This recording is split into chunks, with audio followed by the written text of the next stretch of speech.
Good evening. The Office of the House Secretary General confirms transmitting the third impeachment complaint against Vice President Sara Duterte to the House Speaker.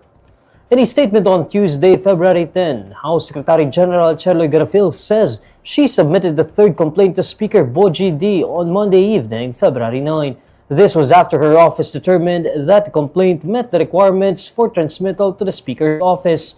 She also emphasizes that her role was strictly ministerial. She explains that her office was only tasked with the receipt, verification, and transmission of impeachment complaints and their endorsements. The Speaker is expected to include the impeachment complaints in the order of business within 10 session days from its endorsement. After, the Committee on Rules has to refer the complaints to the House Committee on Justice within 3 session days. A group of clergy, civil society leaders, and legal practitioners filed a 98-page complaint against Duterte on Monday. ML Party List Representative Laila De Lima endorsed the impeachment complaint. The third complaint cites Duterte's alleged culpable violation of the Constitution and betrayal of public trust. It mentions the Vice President's alleged misuse of confidential funds of her office and the Department of Education during her term. Duterte's lawyer, Michael Poa, says they had expected the filing of additional complaints against the Vice President.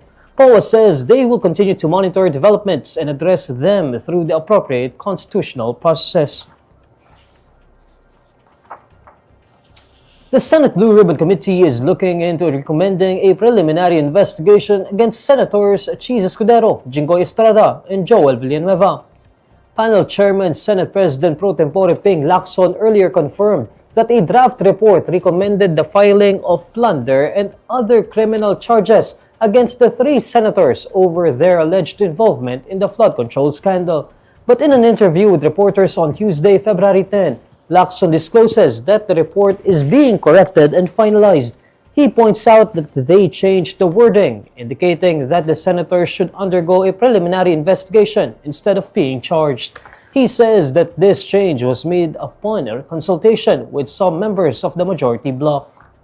Ganito, no, yung connotation, halimbawa, doon sa draft na initially routed, merong word doon na charge, no, recommended to be charged. Sa layman, pag sinabing charge, para nasa korte na.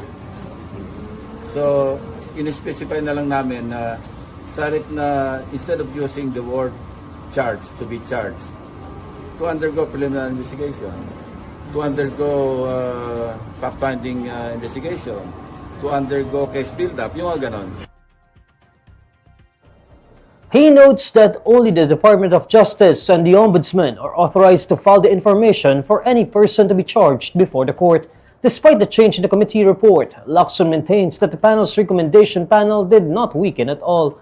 Lacson denies that the change was made after a supposed discontentment of the minority bloc or the recent attempt of a coup d'etat against Senate President Tito Soto. However, he clarifies that the report has not yet reached the minority bloc. Lacson says he is hopeful and confident that the measure will secure 11 signatures from his colleagues for it to be tackled in the plenary. The Supreme Court has ruled that same-sex couples who live together may be recognized as co-owners of properties they acquired together. In a decision written by Associate Justice Joseph Lopez, the court's second division grants the petition of a former partner for partition of property. The decision recognizes her as a co-owner of the house and lot she shared with her same-sex partner.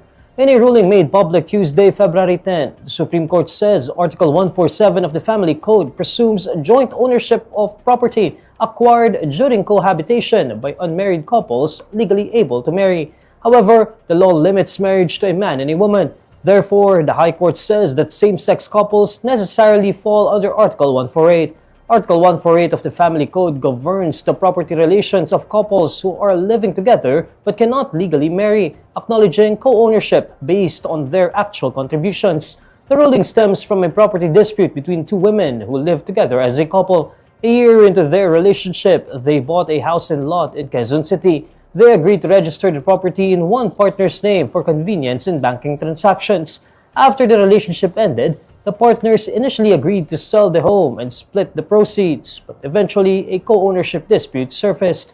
According to the court, one partner admitted through a signed acknowledgement that the other paid about half of the property costs. The court says this signed acknowledgement constituted a binding admission, sufficient proof of actual contribution, and established co-ownership. Without a law recognizing same-sex marriage, the Supreme Court stresses the need for Congress and other government branches to address same-sex couples' rights. Meralco is implementing a rate hike this February due to higher transmission charges.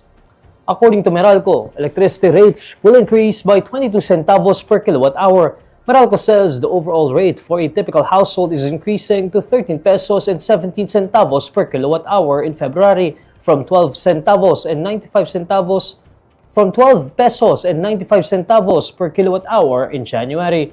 This means that the average customer who consumes up to 200 kilowatt hour will pay an additional 45 pesos in their February power bill. The power disruptor says the increase in electricity rate is due to an increase in transmission charges. It adds that transmission charges went up by almost 20 centavos per kilowatt hour.